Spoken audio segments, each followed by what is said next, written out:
इस मजेदार कहानी की शुरुआत होती है टेक्सास नाम के एक शहर को दिखाते हुए, जहां पर एक बहुत ही बड़ी मीट फैक्ट्री मौजूद थी। अब हमें उस फैक्ट्री के अंदर एक प्रेग्नेंट लेडी काम करते हुए दिखाई जाती है। हालांकि वो कई घंटों से लगातार काम कर रही थी, लेकिन अब अचानक उसके पेट में काफी ज्यादा दर्द होने लगा। वहाँ पर तो उस लेडी की मदद करने के लिए कोई होता ही नहीं, और अब बहुत ज्यादा तड़पने के बाद उस लेडी ने अपने एक बच्चे को जन्म दिया। बट इस पूरे प्रोसेस में इतना ज्यादा थक जाने के कारण वो औरत एकदम से हार चुकी थी और वो वहीं पर अपना दम तोड़ देती है। लेकिन उस औरत का जो बच्चा हुआ था उसे बहुत ही अजीब तरीके की स्किन डिसीज हुई होती है। उसकी पूरी बॉडी एकदम अजीब तरीके की दिख रही थी। जब ये सारी बातें फैक्ट्री के ओनर को पता चली तो वो ये सारे इल्जाम अपने ऊपर नहीं लेना चाहता था। इसीलिए ओनर ने लेडी की डेड बॉडी को छुपा दिया और उसके बच्चे को डस्टबिन में फेंक दिया। लेकिन उस फैक्ट्री ओनर को क्या पता था कि आगे चलकर यही बच्चा एक बहुत ही बड़ा कातिल बनेगा। अब हमें एक लेडी दिखाई जाती है जो उसी कूड़े वाले रास्ते से आगे बढ़ रही थी। तभी उसे वो बच्चा दिखाई देता है जिसे कि कूड़े में फेंक दिया गया था। उस लेडी ने जब बच्चे को देखा तब वो भी शॉक हो चुकी थी, लेकिन उसे बच्चे पर बहुत ही ज्यादा तरस आता है, इसीलिए वो उसे उठाकर अपने घर पर लेकर आ गई। हालांकि उस लेडी की शादी हो चुकी थी, लेकिन उनका कोई बच्चा नहीं था, इसीलिए उसने डिसीजन लिया कि वो इस बच्चे को खुद के बच्चे की तरह पालेगी। उस लेडी ने तो बच्चे का शरीर देखकर उसका नाम लेदर फेस रखा था। देखते ही देखते अब यहाँ पर पूरे 20 साल बीत जाते हैं। टेक्सास शहर में अचानक एक अजीब तरीके की बीमारी फैलने लगी थी, जिससे कि कई सारे लोग इन्फेक्टेड होकर मारे जा रहे होते हैं। अब इतनी भारी तादाद में लोगों की मृत्यु होने के कारण सिटीजन्स तो टेक्सास शहर को छोड़कर जाने लगे थे। देखते ही देखते पूरा शहर खाली हो जाता है, लेकिन अभी भी शहर के अंदर लेदर फेस की पूरी फैमिली मौजूद थी। मानो उन्हें कोई डर ही नहीं लगता इन सारी बीमारियों का। लेदर फेस जो काफी बड़ा हो चुका था, वो उसी फेमस मीट कंपनी में ही काम किया करता है। लेकिन अब बहुत सारे लोग चले जाने के कारण मीट फैक्ट्री का मालिक चाहता था कि वो भी अपनी फैक्ट्री बंद कर दे। इसीलिए वो लेदर फेस से गुस्सा होकर कहता है कि तुम यहाँ से चले जाओ। बट लेदर फेस तो इस मीट फैक्ट्री में काफी सालों से काम किया करता था। लेदर फेस की स्किन डिसीज अभी तक ठीक नहीं हुई होती, जिसकी वजह से उसका चेहरा काफी ज्यादा भयानक बन चुका होता है। वो तो अपने चेहरे को कपड़ों से ढक कर रखा करता था। दरअसल फैक्ट्री का मालिक वही आदमी होता है जिसने कि सालों पहले लेदर फेस के पैदा होने पर उसे कूड़े के डब्बे में फेंक दिया था। फैक्ट्री का मालिक तो लेदर फेस को काफी बुरा भरा बोलकर यहाँ से भगाने की कोशिश करता है, लेकिन इस बात पर लेदर फेस को काफी ज्यादा गुस्सा आ गया था। इसीलिए वो एक हथौड़ा लेकर फैक्ट्री के ओनर को लगातार मारने लगा। लेदर फेस ने तो ओनर का पैर ही तोड़ दिया होता है। वहाँ फैक्ट्री का ओनर ट्राई कर रहा था कि वो कैसे भी पुलिस वालों को कॉल लगा दे, लेकिन जैसे ही उसकी कॉल कनेक्ट होती, लेदर फेस ने हथौड़े की मदद से उसे जान से मार दिया। यानी कि लेदर फेस एक बेरहम कातिल बन चुका होता है। अब लेदर फेस ने वहाँ पर पड़ी एक चेनसॉ मशीन को उठाया और बाहर की तरफ जाने लगा। कॉल लगाने के कारण वहाँ पर कुछ पुलिस ऑफिसर तुरंत ही आ जाते हैं, जिन्होंने लेदर फेस के हाथ में चेनसॉ मशीन और बहुत सारा खून देखकर उसके ऊपर गन पॉइंट कर दिया था। लेकिन तभी अचानक पीछे से लेदर फेस के फादर आते हैं और पुलिस ऑफिसर की गन छीनकर उसे ही जान से मार देते हैं। यानी कि लेदर फेस के फादर की मेंटालिटी भी उसके ही जैसी थी। लेदर फेस के फादर ने तो उस पुलिस ऑफिसर का कॉस्ट्यूम अपने पास रख लिया था, जिससे कि अब वो पुलिस ऑफिसर की भूमिका निभाएंगे। वो दोनों तो पुलिस ऑफिसर की डेड बॉडी अपने घर पर लेकर चले गए और उसे काट कर पका के खाने भी लगे। यानी कि लेदर फेस की पूरी फैमिली आदमखोर बन चुकी थी।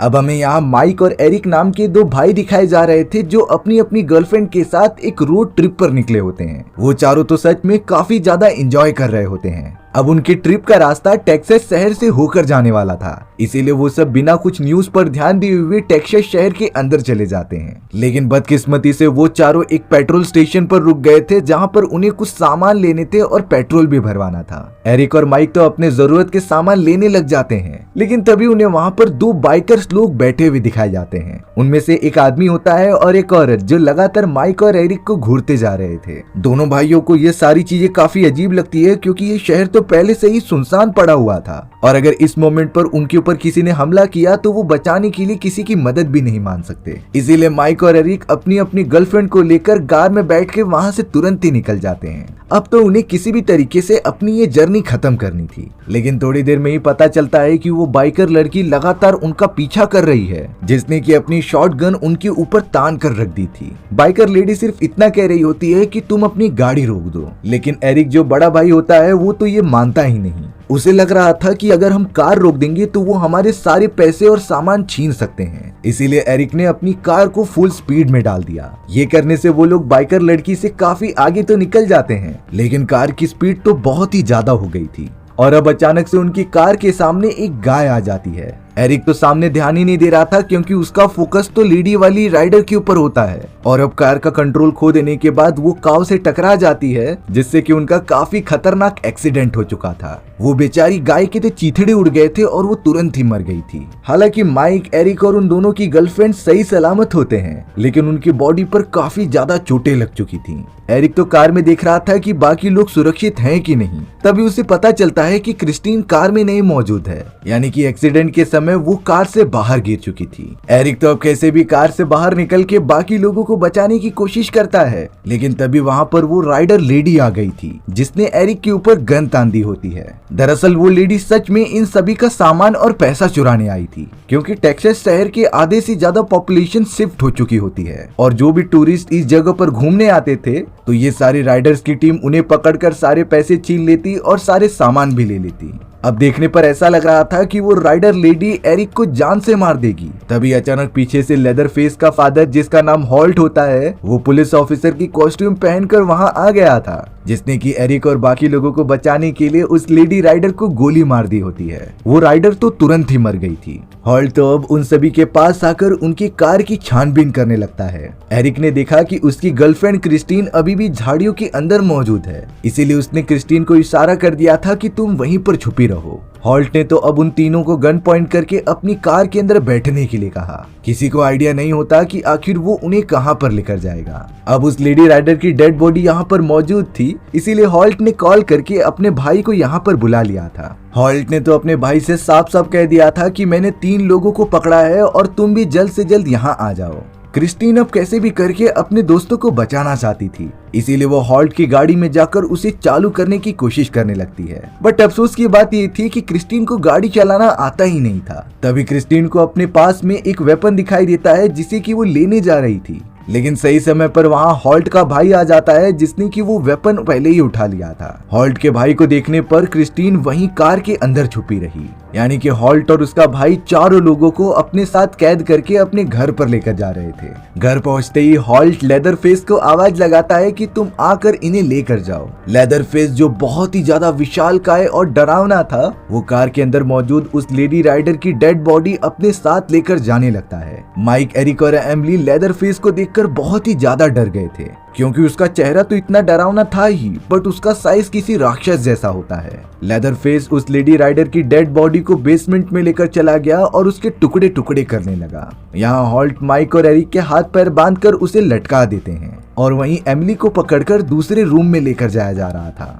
देखने पर ऐसा लग रहा था कि शायद से वो तीनों आज बचने नहीं वाले, लेकिन क्रिस्टीन अभी भी उनकी कैद से आजाद थी, जो पूरा ट्राई कर रही होती है अपने कैद में हुए दोस्तों को बचाने के लिए। क्रिस्टीन तो गाड़ी के अंदर ही मौजूद थी, जो सारी चीजें देख रही होती है, बट तभी वहाँ हॉल्ट का भाई आ जाता है, जो गाड़ी चलाकर दूर जाने लगा। क्रिस्टीन तो जल्द से जल्द कार से उतरकर मदद मांगने के लिए दूर चले जाती है। वहीं अब हॉल्ट ने एरिक को काफी ज्यादा मारते हुए उसके पूरे चेहरे पर प्लास्टिक कवर लगा दिया होता है, जिससे कि एरिक को अच्छे से सांस ही नहीं आ रही थी। और अब वो उसके छोटे भाई माइक को आ गया था टॉर्चर करने के लिए। उसने कहा कि मैं तुम्हें खत्म नहीं करूंगा, लेकिन इसके बदले तुम्हें 10 पुशअप्स लगाने होंगे। माइक तो तुरंत ही इस शर्त के लिए राजी हो गया था। हॉल्ट माइक को बाहर लेकर आ जाता है उसके साथ ये गेम खेलने के लिए, और अब तो माइक ने पुशअप्स करना स्टार्ट भी कर दिया था। बट ये कोई नॉर्मल पुशअप्स नहीं होते। हर एक पुशअप्स के बाद हॉल्ट उसके पीठ पर काफी तेजी से प्रहार कर रहा होता है, और ये इतना डैमेज दे रहा था कि माइक के पीठ पे से खून निकलने लगे।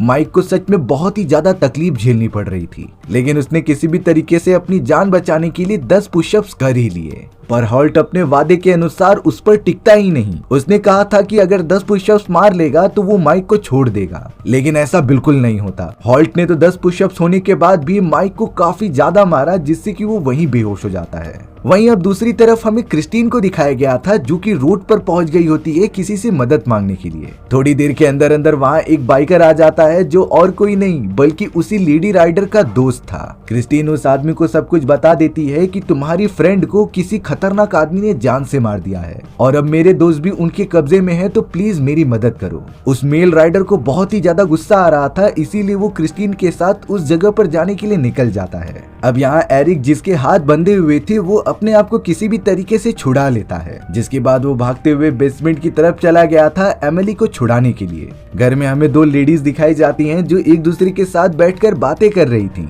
दरअसल ये लेदर फेस के फैमिली से बिलोंग करती हैं जो आदमखोर होते थे और ये तो लोगों की जान लेने में जरा भी नहीं कतराते। एरिक जब उनके पास पहुंचा तो उन लोगों ने एमिली को टेबल के नीचे छुपा कर रखा होता है। एरिक जल्द से जल्द एक चाकू की मदद से उसके हाथ खोलकर एमिली को बाहर निकालता है और यहाँ से भागने के लिए कहता है। उसने तो एमिली के हाथ में गाड़ी की चाबी भी दे दी थी जो जाकर जल्द से जल्द चालू करे जिससे कि वो यहाँ से बाहर निकल जाए, क्योंकि एरिक को इतना तो समझ में आ चुका था कि इस फैमिली के सभी लोग पूरी तरीके से साइको हैं जो किसी की भी जान लेने में जरा भी नहीं कतराएंगे। वो दोनों औरतें एरिक के ऊपर हमला नहीं कर रही थी लेकिन वो काफी ज्यादा हंस रही होती हैं, जैसे कि उन्हें पता हो कि ये लोग यहाँ से बचकर जा ही नहीं सकते। एरिक जल्द से जल्द आकर अपने घायल पड़े हुए भाई को बचाता है और उसे यहाँ से भागने के लिए कहता है। वहाँ एमिली कार को स्टार्ट करने में कामयाब हो चुकी थी जो जल्द से जल्द व्हीकल बाकी लोगों के पास लेकर आ रही होती है, लेकिन बुरी खबर ये थी कि लेदर फेस उस जगह पे पहुंच जाता है। लेदर फेस ने जैसे ही देखा कि एमिली कार लेकर वहाँ से भाग रही है तो उसने एक हुक की मदद से उसे पकड़ लिया और नीचे गिरा दिया। वहाँ माइक जो अपने भाई के कहने पर वहाँ से भागता जा रहा था, उसका पैर अचानक जानवरों को पकड़ने वाले एक जाल के अंदर फंस जाता है। माइक को बहुत ज्यादा दर्द हो रहा था और वो अपने आप को किसी भी कीमत पर छुड़ा ही नहीं पाता। एरिक के सामने तो अब हॉल्ट भी आ चुका होता है जिसके हाथ में गन मौजूद थी। अपने भाई को इस तरीके से तड़पता हुआ देखकर एरिक जैसे ही माइक के पास गया, उससे पहले हॉल्ट ने एरिक को मारकर बेहोश कर दिया था। लेदरफेस और हॉल्ट मिलकर तो उन तीनों को वापस से अपने घर में लेकर आ जाते हैं, यानी इतनी ज्यादा कोशिश करने के बावजूद भी वो यहाँ से बाहर नहीं निकल पाए। हॉल्ट तो अब पता नहीं क्यों एरिक को लेदरफेस के भरोसे छोड़ देता है। लेदरफेस ने एरिक को अपने एक ही हाथ से उठा लिया और बेसमेंट की तरफ लेकर चला गया और अब वो उसे एक टेबल पर लेटाकर बड़े ध्यान से देख रहा था। एरिक के साथ लेदरफेस जो भी करने वाला था वो एक बहुत ही खौफनाक मंजर हो सकता है। यहाँ बाहर की तरफ क्रिस्टीन उस मेल राइडर के साथ पहुंच चुकी थी अपने दोस्तों को बचाने के लिए। क्रिस्टीन ने उस मेल राइडर को समझाया था कि ये लोग बहुत ही ज्यादा खतरनाक हो सकते हैं, इसीलिए हमें एक टीम की तरह काम करना होगा। लेकिन उस मेल राइडर के पास एक बंदूक थी जिससे कि वो अपने आप को 30 मार खान समझ रहा था। उसने तो क्रिस्टीन को वहीं पर छोड़ दिया और अकेले ही घर के अंदर जाने लगा। क्रिस्टीन तो लगातार उसे मना कर रही थी पर वो उसकी सुनता ही नहीं। तभी क्रिस्टीन ने बागीचे में उस जाल के अंदर माइक को फंसा हुआ देखा। वो तुरंत ही उसके पास चली जाती है जो काफी ज्यादा दर्द में होता है। माइक ने क्रिस्टीन को बताया कि मेरा बड़ा भाई और एमिली अभी भी घर के अंदर मौजूद हैं, जिनकी जान बहुत ही ज्यादा खतरे में थी। क्रिस्टीन को समझ में आ चुका था कि माइक जिस जाल में फंसा हुआ है उसे किसी नुकीले औजार से ही ठीक किया जा सकता है, इसीलिए वो माइक को यहीं पर बैठे रहने के लिए कहती है और कुछ देर में वो मदद जरूर लेकर आएगी। फिलहाल के लिए क्रिस्टीन उस घर की तरफ धीरे धीरे जाने लगी जिससे कि वो अपने दोस्तों को बचा सके। लेदरफेस ने तो अब बड़ी बेरहमी तरीके से एरिक के बॉडी पार्ट्स अलग करना स्टार्ट कर दिया था। वो सबसे पहले एरिक के हाथ की चमड़ी निकालता है जिससे कि एरिक काफी ज्यादा चिल्ला रहा था। उसकी आवाज सुनते ही क्रिस्टीन लगातार बेसमेंट की तरफ बढ़ने लग जाती है।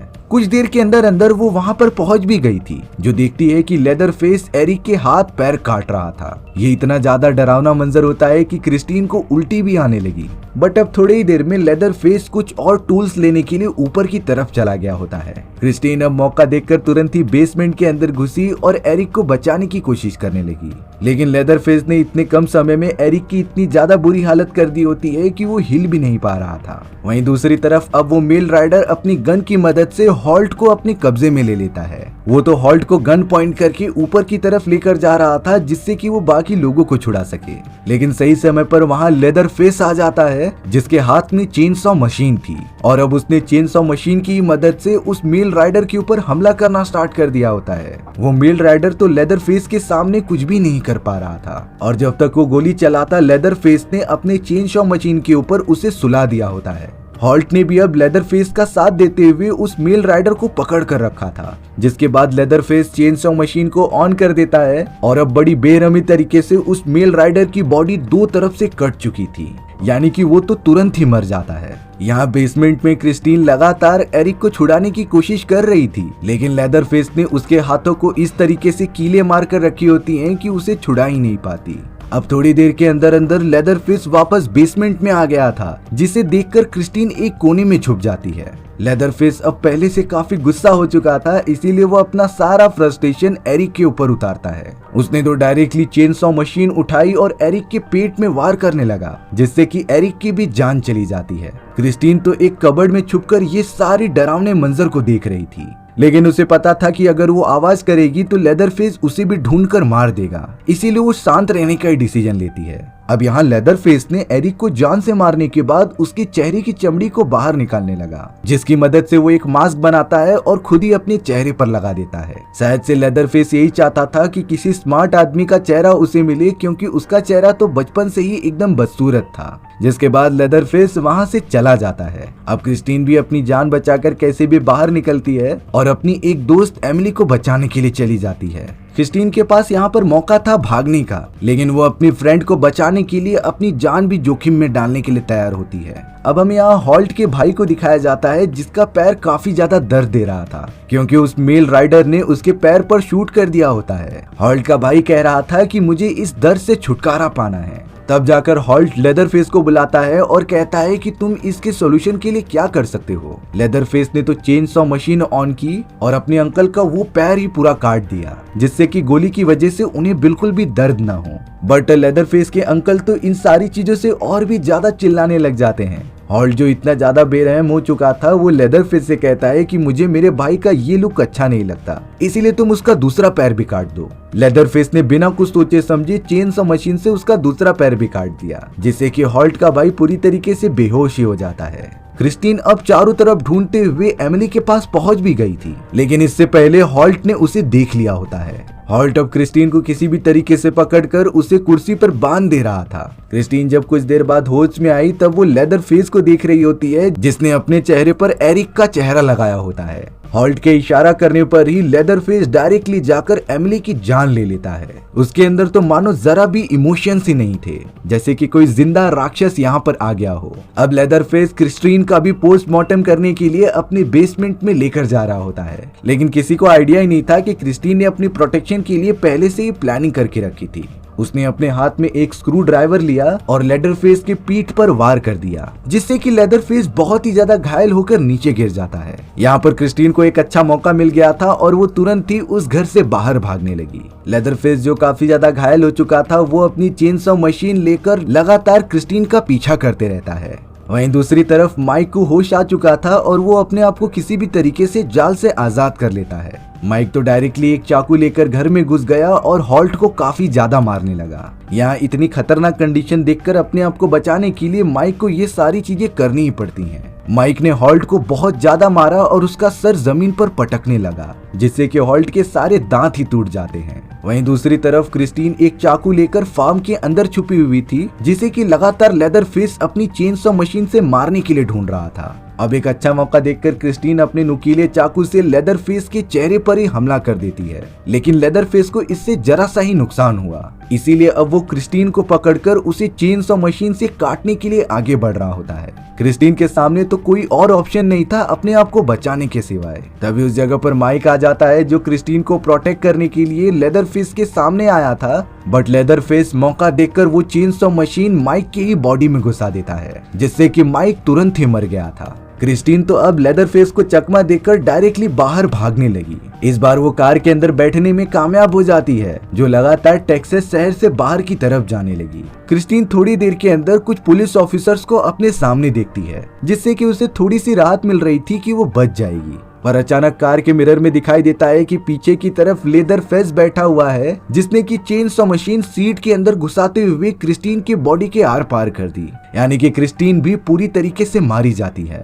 वो कार जो पूरी तरीके से आउट ऑफ कंट्रोल हो चुकी थी, दोनों ही पुलिस ऑफिसर को ठोकते हुए आगे निकल गई थी। लेदरफेस को थोड़ी चोट लगी होती है, लेकिन वो ठीक था। अब वो अपनी कातिलाना चेनसॉ मशीन लेकर बाहर आता है और घर की तरफ बढ़ने लगता है। अब हमें दिखाया गया कि एक लेडी को लेदर फेस की फैमिली के बारे में सारी सच्चाई पता चल चुकी होती है, इसीलिए उसने पुलिस वालों के पास जाकर उनके बारे में सारी बातें बता दी थी। वो उन्हें रिपोर्ट देती है कि कैसे ये लोग टेक्सास शहर में आने वाले टूरिस्ट को मारकर खा लेते थे और अपना जीवन यापन करते थे, जिसके बाद ये हमारी ये खौफनाक कहानी यहीं पर खत्म हो जाती है। सो व्यूअर्स, आपको ये स्टोरी कैसी लगी कमेंट सेक्शन में बताना भूलना मत। और अगर आपको मेरा एक्सप्लेनेशन 1% भी अच्छा लगा होगा ना, तो वीडियो को लाइक एंड चैनल को सब्सक्राइब जरूर कर देना। मिलते हैं इसी तरीके की मजेदार वीडियोस में, तब तक के लिए बाय बाय।